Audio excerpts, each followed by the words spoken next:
I call this the SHIELD framework.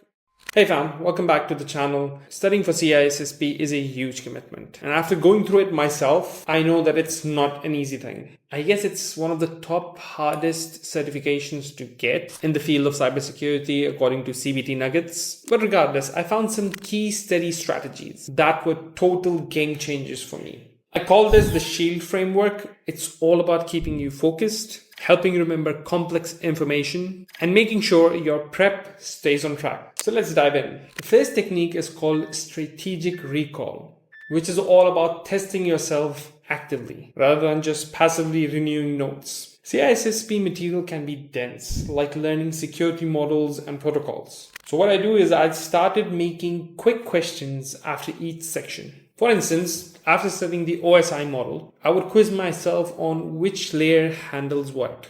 I found that testing myself, even when it was challenging, really helped lock the information in my mind. So here's the kicker. If you're not testing yourself, you're not really studying. Next up is habitual review. You can also call it spaced repetition. It is essential because of the amount of information that you have to retain over time.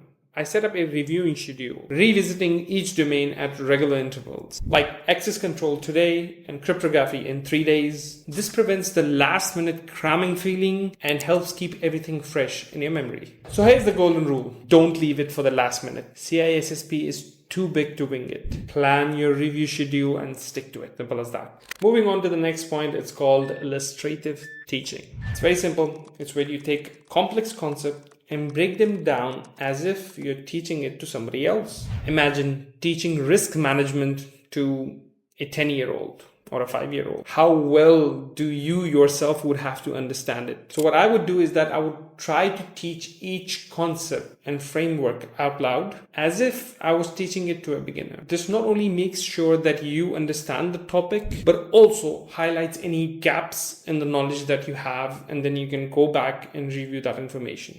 And here's the brutal truth. If you can't explain a topic clearly to someone else, then you probably don't know it as well as you think you do. So next time you're studying, teach it. If you can teach it, you own it.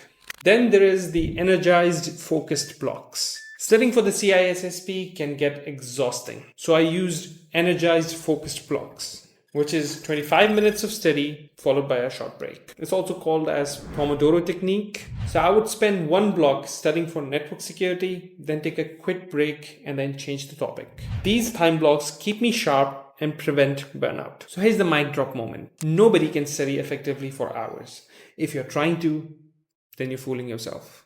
The next point is live practice. Nothing prepares you for the real exam like the live practice. I took a practice exam every week or two to get used to the timing and the style of CISSP questions. After each test, I would focus on reviewing my weak areas. Practice exams helped me stay calm under pressure and showed me where to focus my study sessions. And here's the truth. If you're not taking practice exams, you're doing it wrong. Because it's not just about the knowledge. It's also about building that confidence and familiarity with the exam format. The next point is dedicated routine. Dedicated routine is key. I experimented with studying at different times until I found a time that works. And it's different for different people. Mornings gave me the best focus. Finding a time that suits your natural energy can make studying feel more productive and less of a chore. So here's the thing.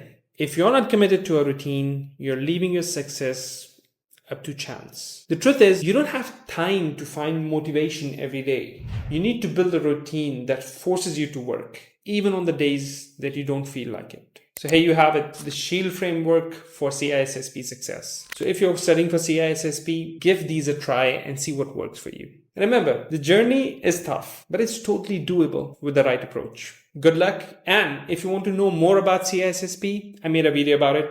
Check it out. See ya. Bye-bye.